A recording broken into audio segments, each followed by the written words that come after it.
we're currently live. Yeah, we are. I think we're currently live. How's it going? It's going great. Another Excellent. beautiful day in San Diego. So today we have with us, and I'm making sure that we're airing this on the right Facebook page, but today we have with us John Ford. John Ford's an American hero. He's the man. He is a Navy veteran. He is a owner of a really awesome dog I'm a big fan of. He grows the best beard in all of Lifesaver, in my opinion. And we should have a contest because you would win. You would probably I'd be happy to get another trophy. That would be cool. Yeah, John Ford was the Rookie of the Year for 2016, yeah. 2016. Yeah, for the of all of the new Lifesaver dealers that started in 2016, John was the best one. So that was really cool. So as a Lifesaver pool fence owner in San Diego, he goes in people's backyards. He assesses their pool safety situation. He gives them the best recommendation on how they can safeguard their pool and make their pool safer for their children, based upon their family, their needs, the layout of their backyard. He does all of this every single day, and he also installs and sells Lifesaver pool fencing and different pool safety products, pool alarms. He refers swimming lessons, and he's just anything related to pool safety is within John's wheelhouse. And he's got an awesome backstory that I'm going to get that hopefully he can get into. And that's it. Did I miss anything? Yeah. Oh no, that's you pretty much hit the nail on the head. Every day. Every day I'm out there. Yeah. I mean that's not for off, right? Oh yeah, no, I actually really enjoy it. It's something that I didn't even know was an option when I was thinking about what I wanted to do. I was really happy that a family friend kind of was involved with you guys for the last decade and got me into this. And I really have been every day. It gets better and better though too. So it's not like, oh, every day. It's like every day, sunny San Diego. I get to be in people's backyards. I go everywhere from La Jolla to El Cajon and North and South County, and I get to see different parts of San Diego that, I'm not a San Diego native, so I'm always enjoying exploring different areas, different beaches that you can try and scavenge your way down to and try and find one that's not overrun. But it's always fun going out there, and it's very rewarding, especially when the fence is up. And I see these little kids just going up and just bouncing on the fence, trying to get through there. And I'm like, yeah. Good job, me. Because it's very rewarding to also have the parents go, oh my gosh, the peace of mind I have just standing back here after having the fence up for half an hour. You can see this whole wave of relaxation, especially with grandparents or someone who just occasionally watches the child, who's not used to the high energy and stress of having a toddler or a young child running around, and then with the danger of the swimming pool. It's really nice to be able to put a fence in for people who really appreciate it. Nice. So I always like to ask people first, every superhero has a superhero origin story. So I always like to ask, your origin story. If you were a superhero, which you are kind of, what is your origin story? Where did you come from? What was the path that led you to your, current superhero status? So how far do you want me to go back? All the way to the beginning. All the way. So I came out screaming and crying. And so I was born in Northern California in San Jose, not so little of a town, but it's just South Bay, about 40 minutes south of San Francisco. Okay. And we lived in a little house in Aptos, which is like right on the sea cliffs, until I was about a year and a half old. And that was about the longest we had stayed anywhere until I had turned 18 and started doing my own thing. So why did you move around a lot? Well, it wasn't like military really background. My dad was in the army during way back in Vietnam Mine too. era. Yeah, Yeah, that's awesome. yeah, Uh, salute to that. yeah. So, Um, but I'm quite a bit older than you. So how your dad must have had you rather late, huh? yeah, so I'm 26. My dad's 75. Wow, that's Yeah, impressive. So that means he was 50. Is that right? yeah, yeah, or Wow, 49 or 51. wow. One of those. Is he still around? Yeah, yeah, he's still That's doing pretty good. Unfortunately, he had a stroke about a year and a half ago, mhm. but he's doing really, really well.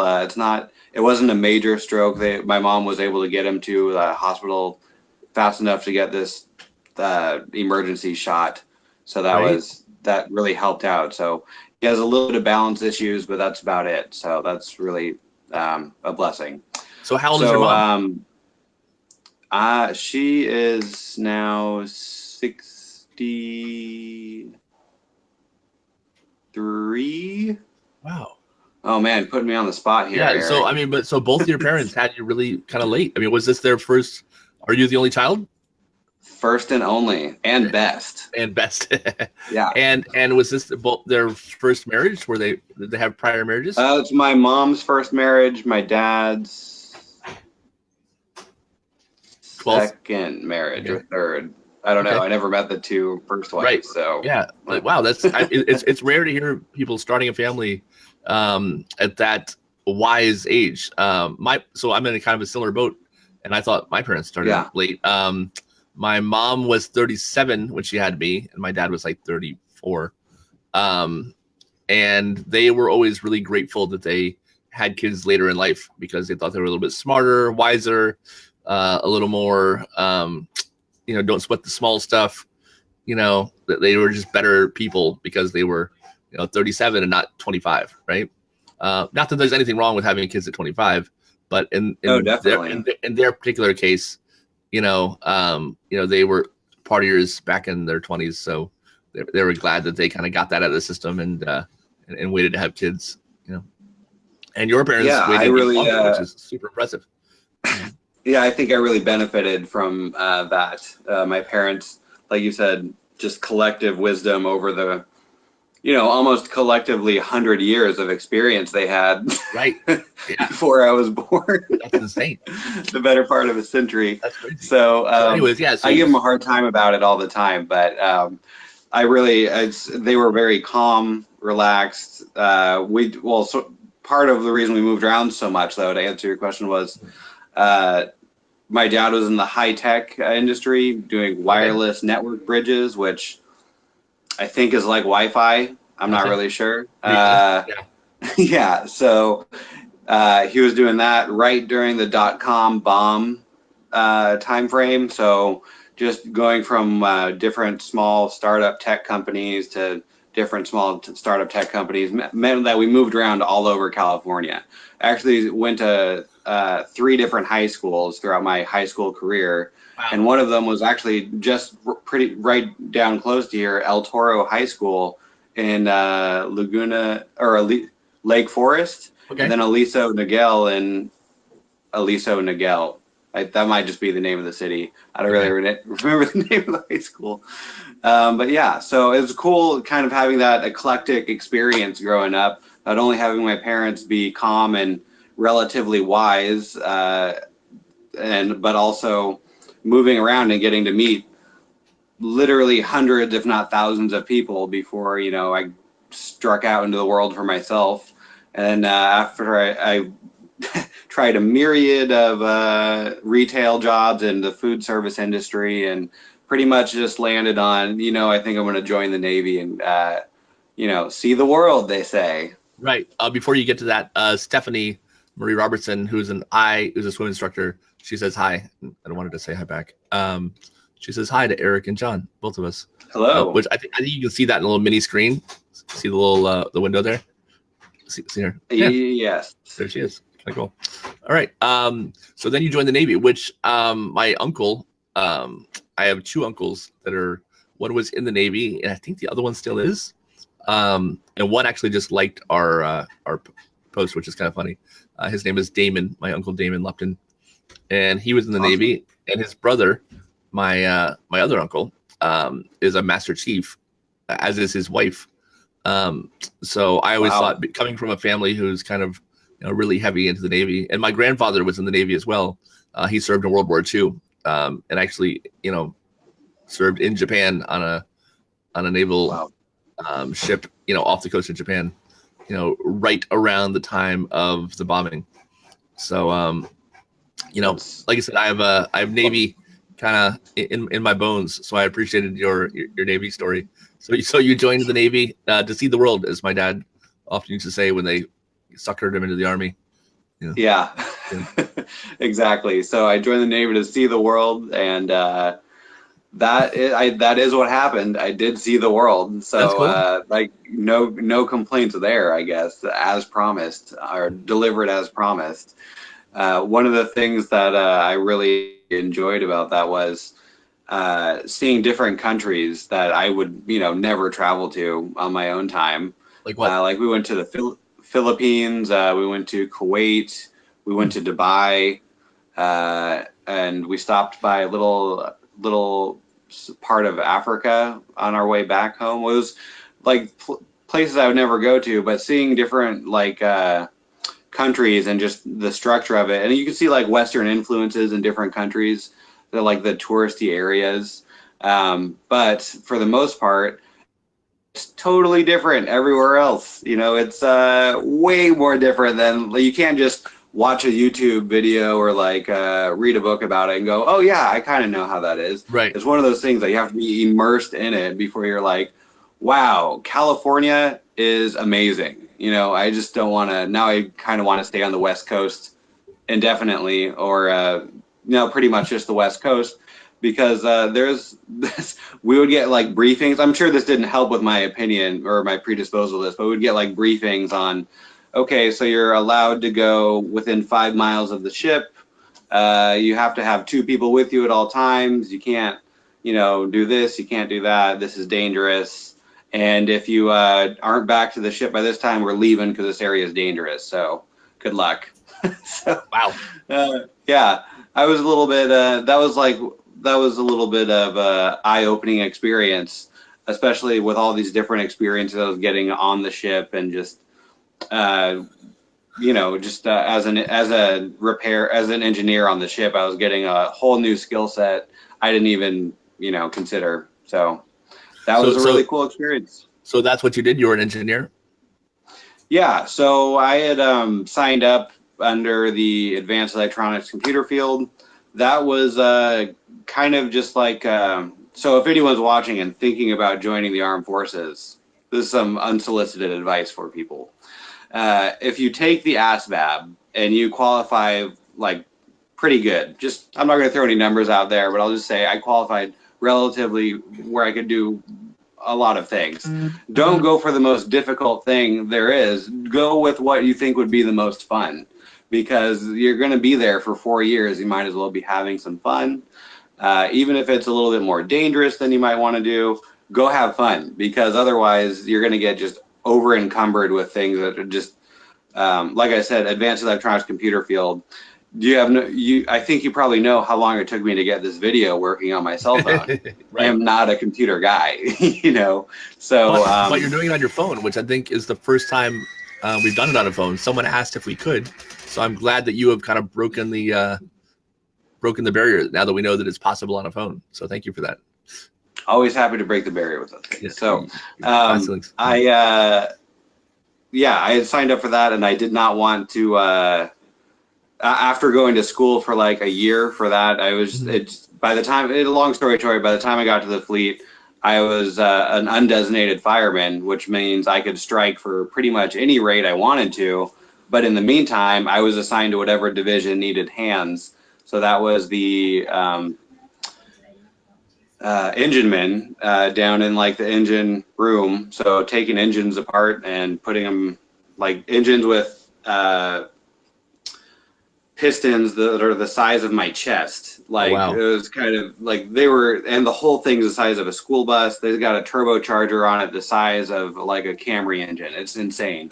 So that was interesting and enjoyable because I was kind of mechanically inclined before.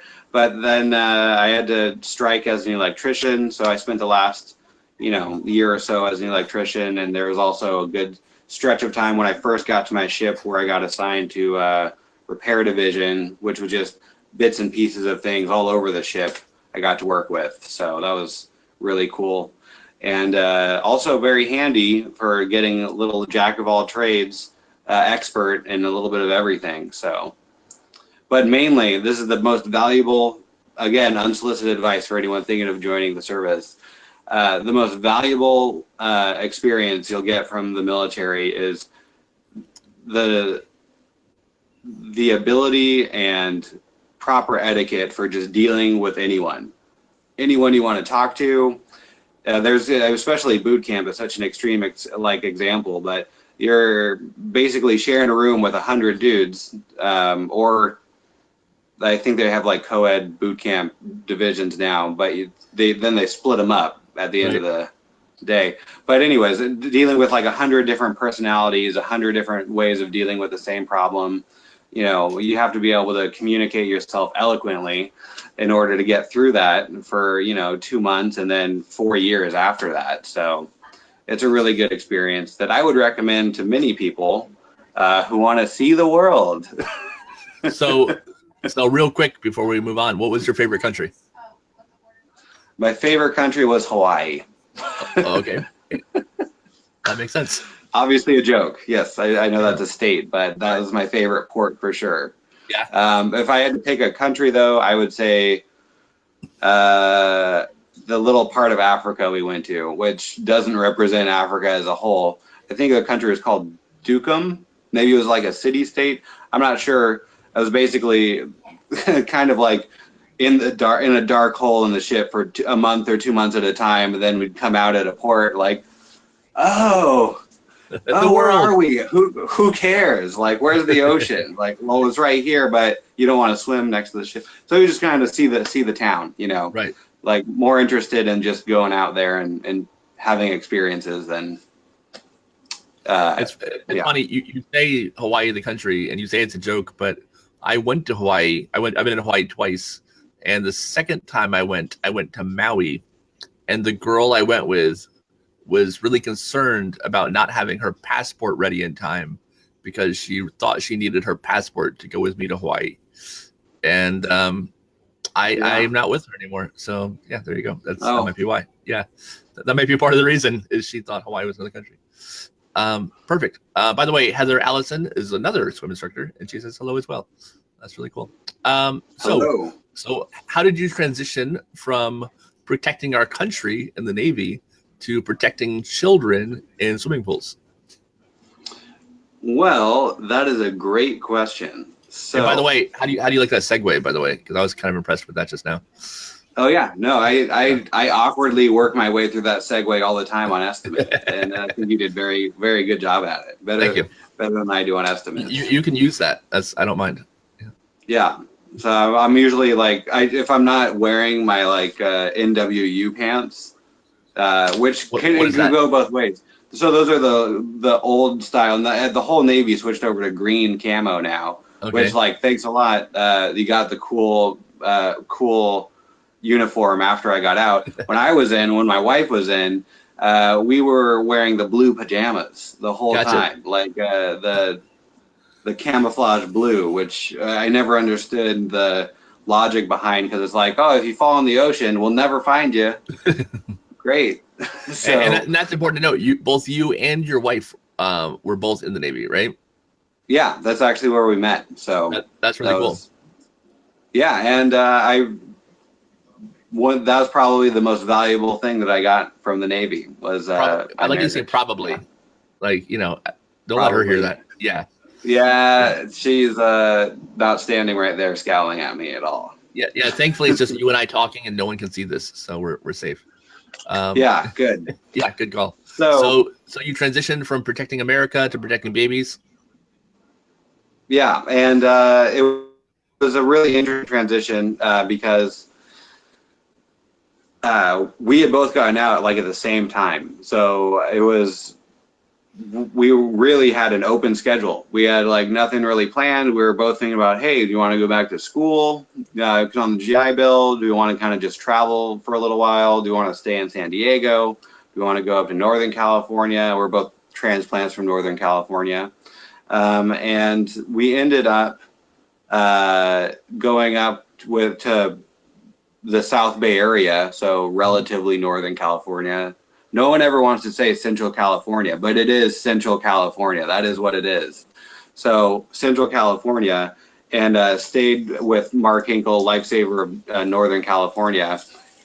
And while we were there, we were doing some training with him, and he said, "Hey, do you want to start a franchise down in San Diego?" And I was like, "Heck yeah, I do. It sounds amazing. I always wanted to own my own business. I thought it was a really noble cause." And let's be clear. It's not a franchise. He got the nomenclature wrong, but that's fine. Is it really?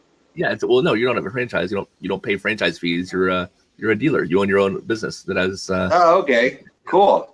Well, I'll have to change that across the board then. Yeah.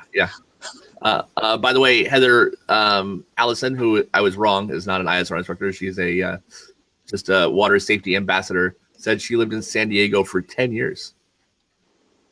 Awesome. Well, I hope to see her around. I'll actually be at an IPSA chapter meeting tomorrow at Admiral Baker Field. I think it starts at 1 or 2 p.m. Allison, you're more than welcome. You're to be invited. So her name is Heather. Food. Actually, she's awesome because she has 2 first names. Her name is Heather N. Allison. I think her first name is actually Heather. So. Oh, awesome. Well, Heather Allison, come on out to Admiral Baker Field tomorrow. I'd be happy to talk to you about safety and free food. So not provided by me, the good people of IPSA. Heather, do you still live in San Diego? Let's see what she says. Anyways, so while she's responding about living in San Diego, did you? So you met up with Mark Hinkle, who has been a lifesaver of Northern California for a very, very long time, and he's been doing it successfully, and he's got employees, and he's protected hundreds, if not thousands, of pools. By the way, Heather lives in North Carolina now, so she probably will not make your IPSA meeting. Oh no, I'm sorry, Heather. Somebody will. That's all right. Yeah. But so you grew up with his son, right? You're really good friends with his son. Yeah, I've seen Mark doing the pool fence, being involved with pool fence since I was in literally 4th grade. Wow. So that was kind of a cool experience because I never really took too much of an interest to like all this strange stuff floating around his garage, right? Until I got out of the Navy, and he was saying, "Hey, do you want to open your own business?" And I said, "Heck yes," because I think I mentioned before that's something I always wanted to do. And then also a very stark contrast to the Navy experience or any military experience, having the command structure of at least 17 people directly above you, and all of them have their opinions on how you should be doing your job, to being your own boss, captain of your own ship. It's very rewarding in every way, So I spent about 2 months training with Mark, and just doing fences every single day. Just the estimate process with Logan, as well as the installation process with Logan, Derek, Eric, his crew of people that he's got going. And I owe a lot of the successes I have, and that shiny trophy you guys gave me to Mark's really, and your really good mentorship that first year really helped me get going. Even though I had no idea what I was doing or an inkling of what I was getting myself into, I still felt like I did a relatively good job at getting out there and keeping kids safe. So that's the goal. So that's the mission accomplished there. And let's talk a little bit. And I know it's okay to talk about this because there was an article about it in the local San Diego news. But let's talk a little bit about the arc your life took during your journey of being, the lifesaver in San Diego. You came out of the Navy, and you had some difficulties making the transition maybe immediately. and you started Lifesaver of San Diego up. And like any new business, it, required investment and time and energy. And if I get this right, you were literally homeless at one point, right? Oh yeah. So when we had started, when we came after we did training with Mark, training / couch surfing, which worked really well, very cohesive. Right. We had sunk pretty much everything we had, and also Mark helped us out with a small loan to get some tools. He also loaned me some other tools and to get a van, and we came back down to San Diego with a storage unit and a mattress in the back of the van. And so we would try and do estimates during the day, get people scheduled, get all the paperwork filled out and on the calendar, and then just find it. And we kept 24-hour gym memberships because what a great deal for homeless people. $30 a month. You can use the bathroom anytime you want. You can take a shower anytime you want. It's if anyone interested in being homeless, also 24-hour fitness. Got to throw that unsolicited advice out there too. But yeah, it was actually kind of cool not having any. It looks way better in hindsight during the actual experience, it's a little bit stressful. Getting chased off of properties or having the cops called on you for literally no reason. It's just illegal to be homeless, which I have my own opinions on. But anyways. Right. We were staying in the back of the van, and then wake up in the morning, do estimates, and we were only staying in the back of the van for I think around 3 months or something. It was so long ago now. And we hear this narrative all the time of people, leaving the military, and both you and your wife were in the Navy, and to think that after serving our country you end up, homeless is. That's terrible. There's no other way to put that. And obviously you were trying to start your business and everything, but at the same time that sucks. Yeah, it does suck. There are a lot of programs out there that will help people transition. They actually have a whole week-long class about helping people transition. More death by PowerPoint before they finally get their claws out of you. But, right. But 1 week after a 4-year-long experience isn't really, maybe that's not enough. I don't know. It might be, but, Well, it definitely had its own valuable lesson. Being in the back of the van and starting the business definitely creates a drive and motivation way better than a little bit of caffeine Starbucks in the morning. So right. That kind of mindset of, this is the only choice. You kind of right. Success is the only option. I'm not going to start doing an Eminem monologue right now, but one chance. Yeah. What opportunity? Yeah. Now I can't remember it, but Yeah. Yeah. I know. Yeah. Yeah. So you were homeless. You were in the back of the van. You were, going out to people's homes. You were giving them pool safety evaluations. You were installing pool fences for them to make their homes safer for pools. And what did you like about pool safety in general? Just like the freedom of doing my own installs and the satisfaction of having extremely happy customers at the end of the day. Or even better yet, the customers who absolutely loathe the idea of putting a fence in their backyard. They're like, oh, this is going to be so ugly. All I can do is smile because I hear that literally every week now. This is going to be so ugly. And then I direct those customers towards something that's going to be a little bit more aesthetically pleasing, like the copper vein or the smooth pole black or smooth pole brown. Or copper vein poles with black on black border and mesh. Looks fantastic. Looks totally different than any other pool fence out there, especially with the arched gate, the double truss upright system on the gate. It's something that stands out in the yard as a benefit or something that adds to the value or aesthetic value of their yard at the end. I've had people literally almost in tears. They were like, oh, I was so worried about this, but it looks so good. I was like, surprised, but also happy for them that it ended up so good, and I was Right. happy to facilitate that as well. So So yeah, I mean, I guess that is a common misconception that a fence around your pool is going to be ugly, but a mesh pool fence is different than like a wrought iron prison around their pool. Like you said, there's different color combinations. It's transparent, yeah. and it's in you can talk about this probably more than I can, but it's designed to keep children out of the pool.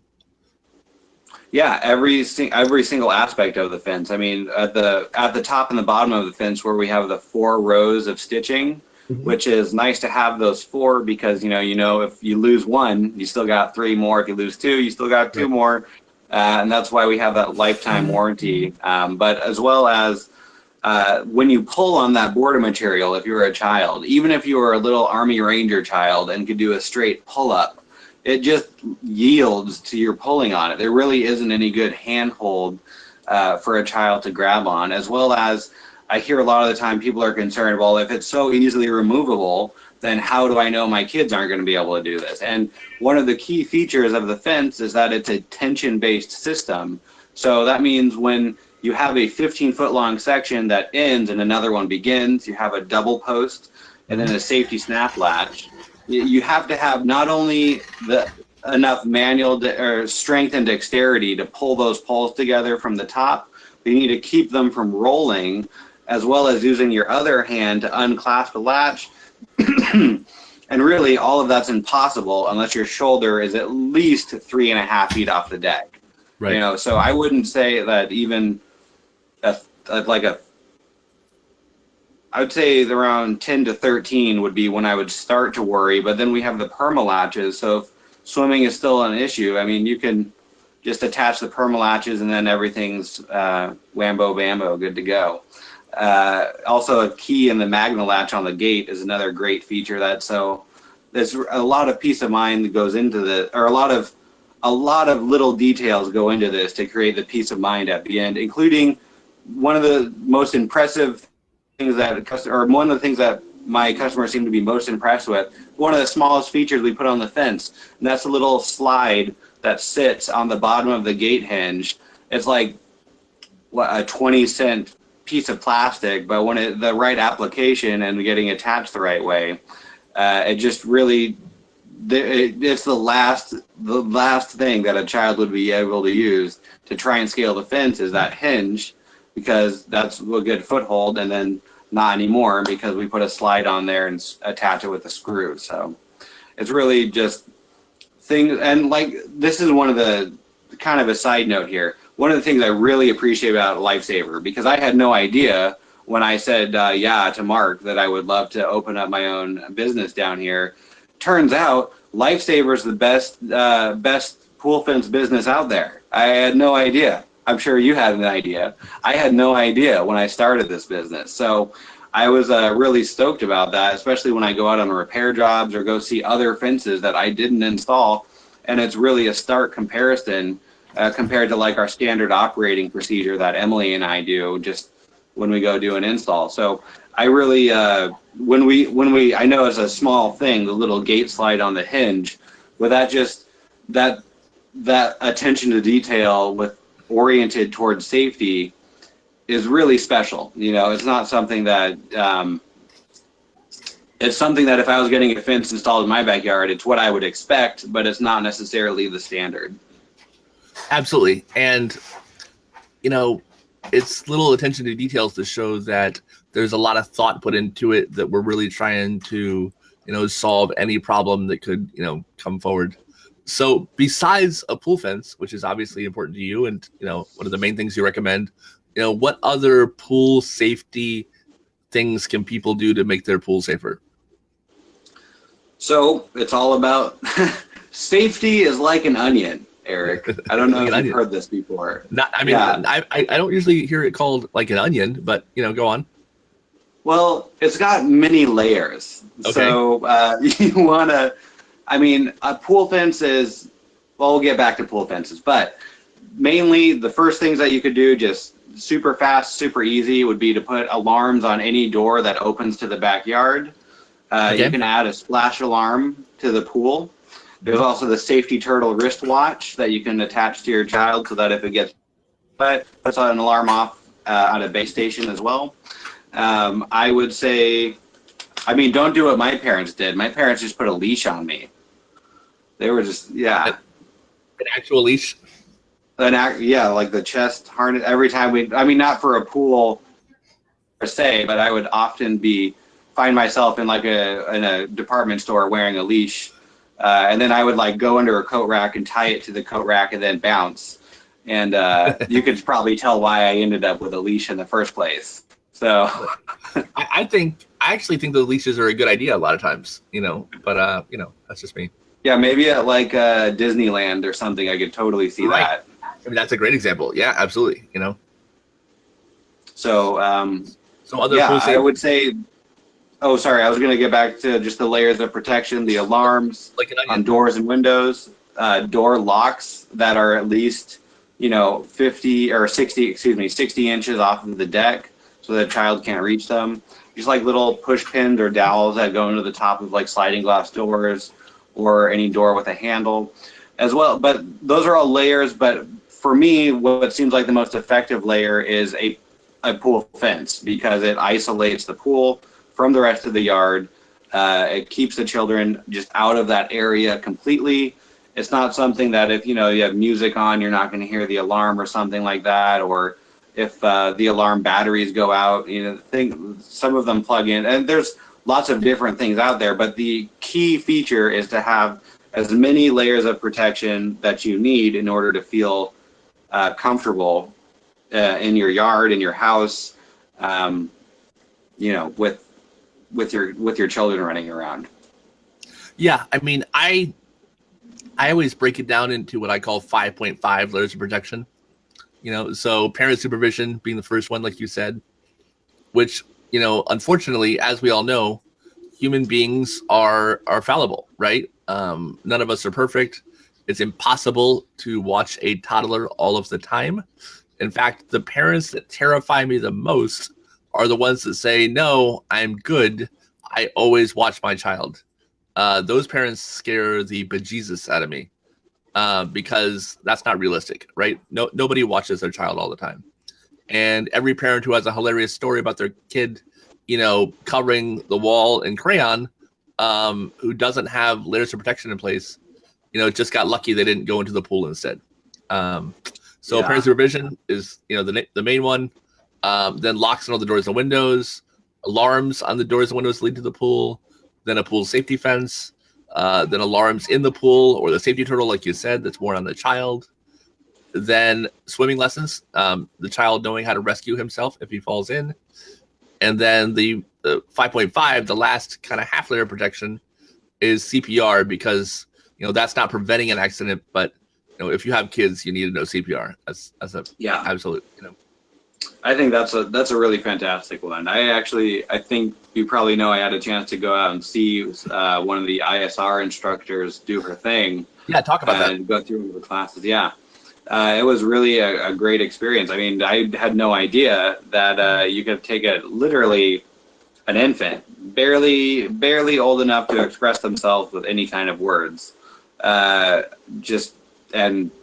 I mean, I don't want to sound insensitive here, but throw them in a pool and then watch them get to a rescue position within seconds in a way that they can alert an adult that they're in the pool. Also, eventually, I think it's within like 6 to 8 lessons, they can get to the rescue position where they can alert an adult that they're in the pool by just yelling and screaming, but also kicking their way to the edge and then grabbing a hold of the edge so that they could, if they can't get rescued immediately, they can at least be safe until an adult does eventually get out there. And that is, I mean, I don't have any children yet, but I got to say, that was a hard thing to watch. I mean, having all of these children and then all of the parents for the children sitting, 30 feet away, sweating bullets while their kids scream and cry bloody murder for doing the hardest thing that they ever had to do in their lives up to that point, which is trying to, I got a voicemail, sorry. That's one reason not to do this on your phone. Right.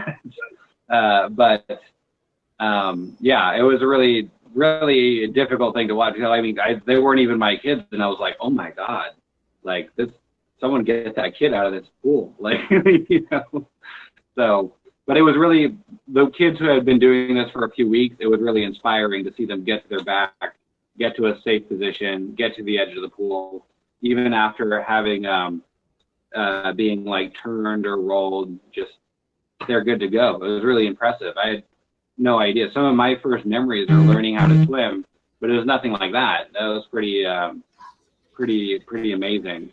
And honestly, I would rather have a kid, you know, cry for a few 10-minute lessons and learn the skills, you know, he or she needs to save herself in the event that she ever fell in the water, than, you know, go through life without this experience and then be in trouble, you know, if something ever happened to her.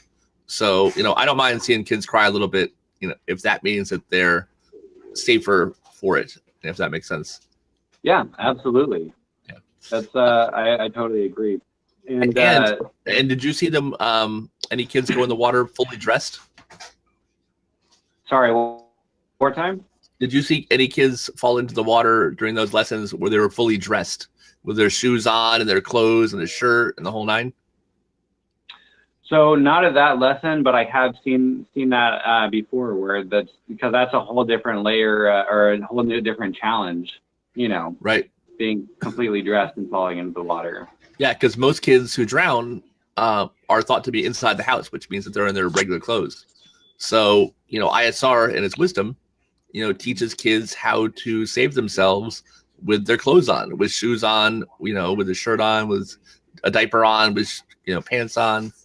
You know, someone explained it to me recently that they want the first time that a child falls in the pool and flips over and floats with their clothes on to be with an instructor, not, you know, in a pool in a dangerous situation.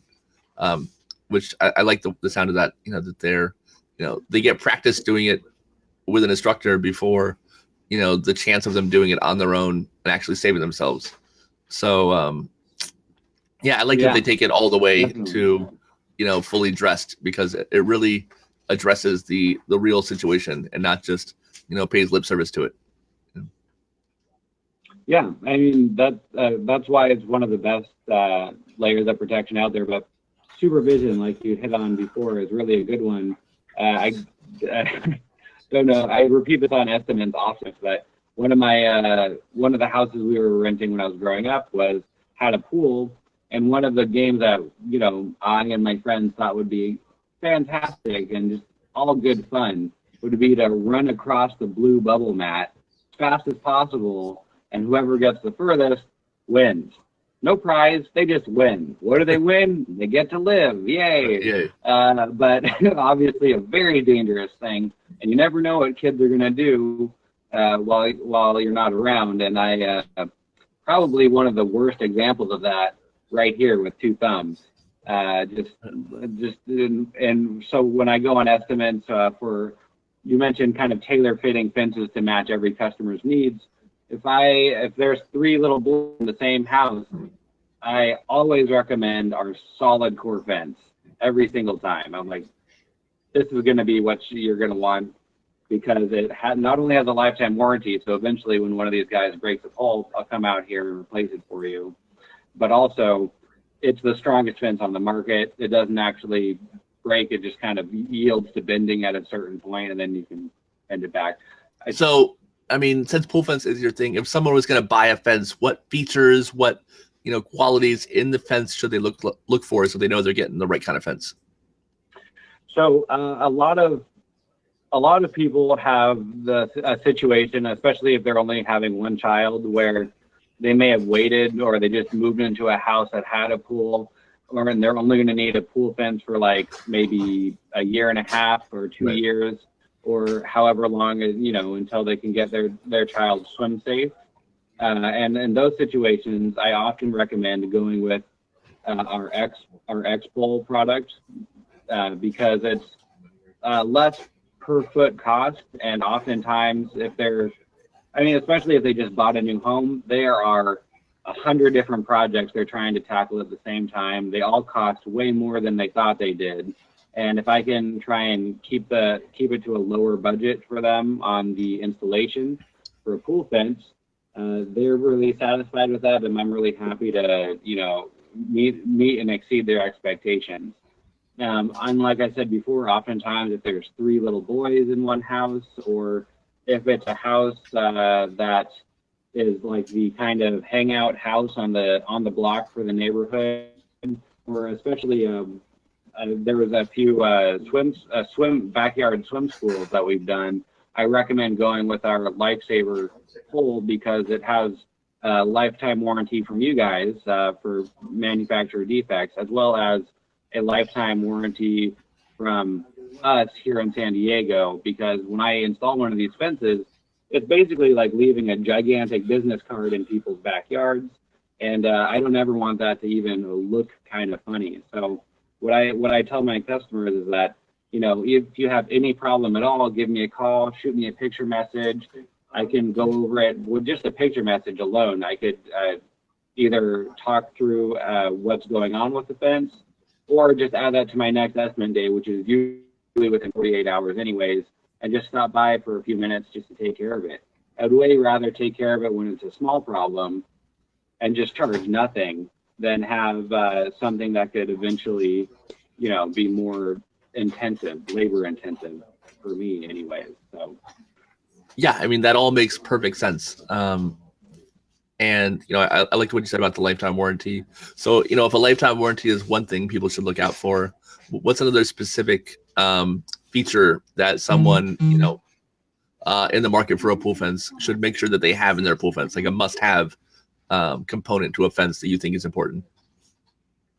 So if it's a fence that's going to be staying up for a while, I would say you must have a gate, because if you just use a setback pole, that's a better than good chance that eventually you take the pole out and then you just get busy and get a phone call or something and forget to put the pole back into place. And for anyone not familiar with a setback pole, essentially it takes the place of a self-closing, self-latching gate, but not as effectively, because it is a manual opening and closing system. Two poles next to each other, you take one out, you set it back in another pole, setback pole. So, and then when you want to close the fence back up, put it back in the original place, reattach the latch, and you're good to go. But if it's something that you're going to be leaving up for a really long time, parents who are getting a fence for their first child, their second child isn't walking yet, and they're already planning on having another child, that fence is going to be up for a really long time. I always recommend going with one of our self-closing, self-latching gates in that case. And of the gates, I 9 times out of 10 recommend our arch gate, because it looks fantastic. It breaks up the fence, and you can see where the gate is even from 40 feet away, as well as, I really like the copper vein fence. I like it's shiny. What are you gonna say? It's really nice. So, and then the copper vein arched gate, it's just like, wow, especially compared to like a square stock square gate that's black, high gloss black, and not powder coated. Yeah. If somebody is getting quotes for a pool fence from different companies, what questions should they ask the person coming out of their home? That is a fantastic question, and I'm going to take just a quick sip of coffee here before I answer that. So, kind of distracting, but anyway. Also, I'm leaning forward because I am doing this on my phone. So right, the volume, I gotcha. For some reason, the volume just cut to a third of what it was when we started. So okay, I might just hang out right here the whole time. You're fine. The questions you should ask when you're getting estimates for a pool fence. Right. Your first question probably shouldn't be, what's the per foot cost of this fence? Because it's not just about the price per foot of the fence. Your question should be, what is the warranty on the fence? What does that cover? And tell me about the installation process, because doing the border section, rebordering the fence, it doesn't sound like a big step. Again, just to explain the terms here, rebordering a fence is when you cut a short section and you you have to take the pole off, you cut the mesh where you need it to go, you reattach the border material, and then put the pole back into place. By reattaching the border material, you're splitting the load of anything that's affecting that pole across the entire length of the border, of the mesh and border, as opposed to just, you know, splitting the load across a couple of screws that are screwed into the textiline mesh. So you lose, like, I don't know, something like 80% of the strength of that section if you don't reborder the mesh. And it's probably the step that I see cut corners on the most whenever I go do repair jobs. We did a repair job a few days ago where we had to do reorder 9 sections. It's kind of insane. I was the reason we had to reborder it too is because you could literally just grab the fence and rip it off the pole because it didn't have the border on there. So you have to ask, you know, do you reborder the cut sections? When you go into dirt, do you use a metal sleeve instead of a PVC sleeve? Just trying to make sure that the quality of the install is going to be something you'd be happy with 6 months from now, let alone 10 years from now. And what questions should they ask about the product? About the product, so where is it manufactured should be first and foremost. Ideally, it should be manufactured in Delray Beach, Florida, right? So, but definitely making sure it's manufactured in the United States is a huge quality control thing that you can just figure out while you're on the estimate site. It's just, hey, where does it get manufactured? You know, how large are the holes are ones that I often get as another really good question, because there's 2 main different sizes of holes out there. There's 1 1/8 inches and there's 5/8 inch. If you're just looking at it and eyeballing it, though, you would 1/2 inch and 1 inch. And so on the 1/2 inch hole, those normally installed with a rotary hammer drill instead of a coring drill, which is a huge deterrent for me, because if I did it with a hammer drill, it'd be way faster. You know, I'd be done installing in like 1.5 hours because I just like zip, zip, zip, zip, zip. But it's can be extremely damaging to the concrete, and it's also not liquid cooled, so it just creates a lot of dust, which in and of itself is a hazard. And when we use a coring drill, all of that kind of concrete slurry is really easy just to wash down into the drain system, or, you know, collect. So also the 1 inch diameter poles means that you have more options as far as what to do with the holes when you're done with the fence. So say if it's the grandparents who aren't going to have the fence up very often, you know, they take the fence down most of the time and just put it up when their grandchildren are over. Well, they have the option of dropping in a LED power or a solar recharged LED light that only fits in a 1 inch diameter pole. And especially if it goes all the way around the pool, which the fence often does, it looks very nice at night. It's not something that's really, it's not something that most people think of when they're thinking, you know, what am I going to do with this after I'm done with the fence? But every single one of my customers who have seen one of those LED lights goes, wow, that's a great idea. You know, so I really try and recommend those to customers who are only going to have the fence up temporarily, especially, but also if they're worried about the aesthetics of the fence or having the holes in the future. And that's another thing. If you're worried about having the holes in your deck, don't go with the 5/8 inch, because first of all, you're going to have way more of them in the deck because you only have 12-foot sections. So that means you're going to have more double posts or even tighter spacing, which means more holes. But also, the quality of the hole counts. So like, you know, rotary impact hammer drill, you're going to have, you know, 67 really jacked up looking holes in your concrete when you're done. Or you could have 60, you know, it's not a huge difference, but 60 extremely well cut cored holes in the deck where you still have the negative that you pull out of the deck.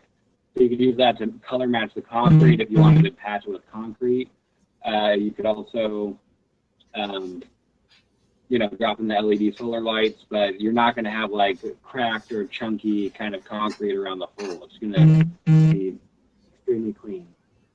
Yeah, I mean, the name core drill is actually kind of a it's a name that can throw somebody off, because what it really does is the core drill cuts the hole in the concrete.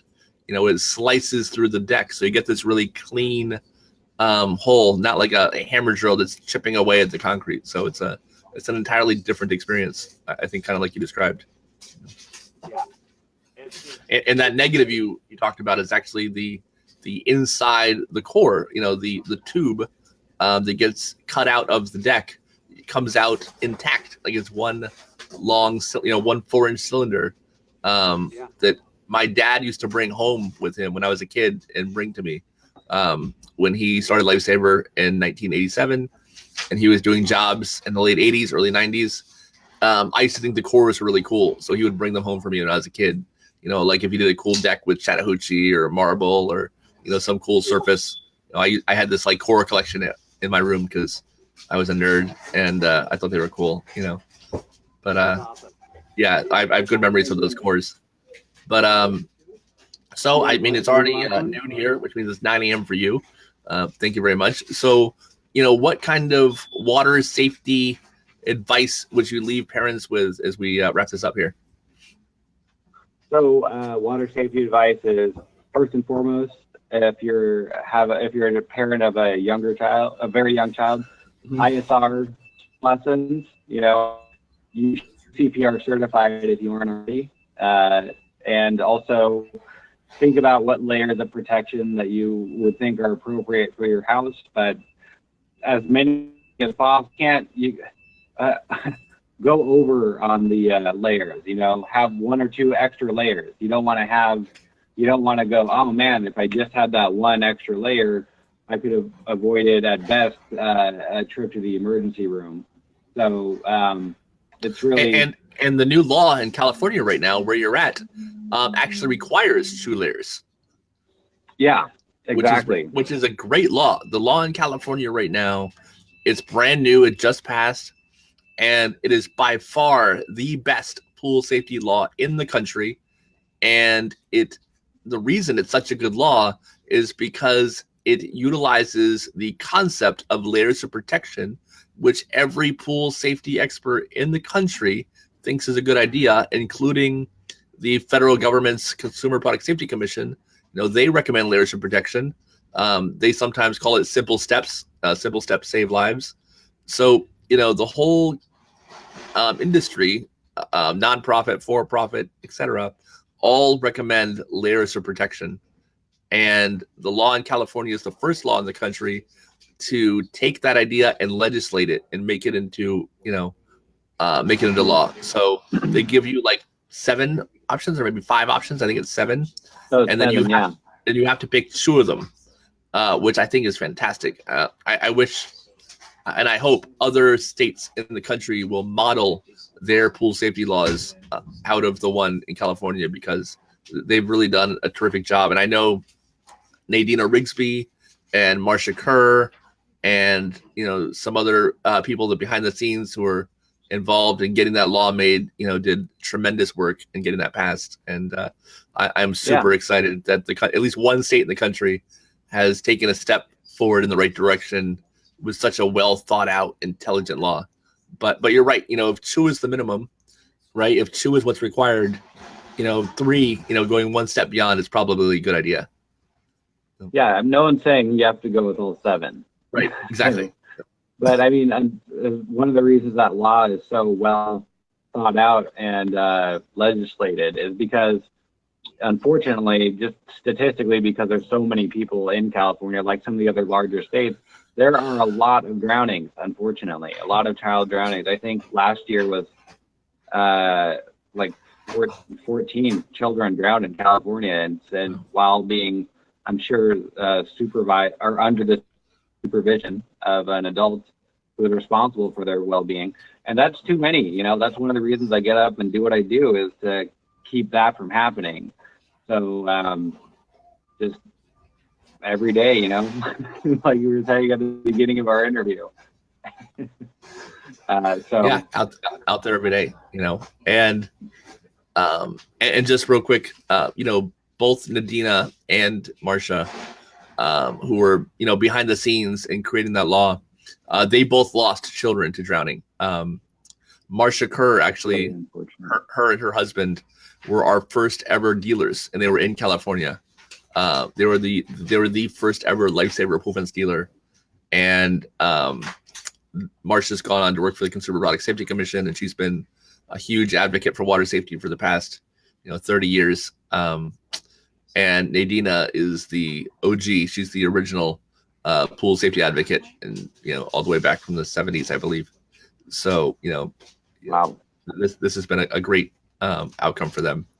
But yeah, so yeah. I like your parting thought about the installing as many layers of protection as you can manage. And I think the last thing I want to leave on is if somebody has what is a misconception about pool fence that you think people have that you would like to clear up for the world at large here? A misconception, yeah. Other than thinking that it's going to be ugly when it's up. I know we already talked about that. Yeah. That it's going to be way too expensive, I guess, is another good misconception I could address. Right. We, you, Lifesaver, have a fence and to match any budget that will do the job of keeping your child safe. Even the DIY product that you guys sell online is a effective barrier at keeping children away from the pool. And our X-Pole is a great product. The Y-Pole is a great product. The Solid Core, they're all really great products.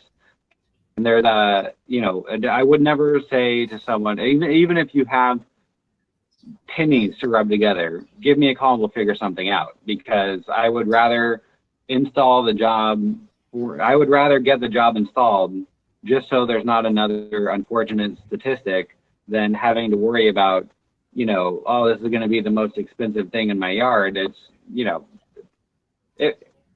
it's not, even pool maintenance is more expensive than a pool fence, right. If you were to add it up over the course of the year, it's not that expensive. So I would say don't let anything stop you from adding whatever layers you can for protection. Perfect. That's awesome. Anything else you want to add? Live long and prosper. Beautiful. I like that. I always wish I could do that. So where can people find you? If someone wants to get a hold of you, if there's somebody, so you cover the entire San Diego area, right? Yeah. I will go pretty much all the way up to Temecula and just above Tijuana. And then pretty much as far east as I can go. I think I've gone halfway to Arizona before to do it. Oh, wow. So, but if you want to get a hold of me, you can call me at 619-554-2002. That's a cell phone. You could text me there at the same number. You could also email me at j.ford@poolfence.com, as well as if you are social media savvy, hit me on Facebook, Instagram, YouTube, Yelp, Bing. All of it. Snapchat? I don't know. I don't have a Snapchat yet, but I'm sure I'll get one here by the end of the week. But if Yelp is probably my favorite one, because you could write me a message on there. You can also see reviews and pictures. Facebook is very similar to that, but you can see my super amateur videos on there as well. And your Lifesaver Pool Fence of San Diego in all those places, right? Yes, Lifesaver Pool Fence of San Diego. Or awesome. If you are just trying to find me online, you type in my phone number, it brings up everything, 619-554-2002. Right. That's fantastic. Yeah. Thank you, John. All right. Well, it was a pleasure doing this interview with you. Yeah. Do you have any other questions? No, that's it. You did fantastic. I really enjoyed this. Awesome. Me too. All well, right, I'll talk to you again soon, Eric. All right. Thanks, John. Have a great one. So for everybody else, we are actually going to be, and maybe John, you should know this too. We are sticking to San Diego because he's just putting his ear right up to it. I love that. Here's what I'm going to do. Actually, I'm going to put the focus on me. Watch this, because I'm important. I have power. I can do this. On Monday, we are switching to we're staying in San Diego, and we're interviewing Mary Ann Downing, who is the pool safety mom, and I think John met her once. She is awesome, and she is one of the original, I believe, board members of the National Drowning Prevention Alliance. If not original, then she was on it for a long time. She is a tireless pool safety advocate, even though that none of her professional life is tied into water safety anymore. She still preaches water safety and teaches water safety and supports water safety all the time. She's on several boards. In fact, when she does the interview with us on Monday, she's going to be at a swimming lesson masterclass, and she's going to join us at 6 a.m. California time, 9 a.m. my time, and it's gonna be great. Mary Ann Downing is amazing. She's one of my favorite people, and she's also in San Diego, right down the street from John. So we're gonna keep it West Coast on Monday. So if you guys want to tune in, we will look forward to seeing you then. And that's it. This is the 8th episode. I think it's number 8, right? Sarah says it's number 8. It's got to be number 8 of the Child Safety Resource. Thank you all so much. We will see you on Monday. What? Go ahead, John. Yeah, one more thing to add. Go for it. Tell me. The left coast is the best coast. The left coast is the best coast. San Diego. I love it. Perfect, man. You take it easy. Right, talk to you later, Eric. Bye. Bye.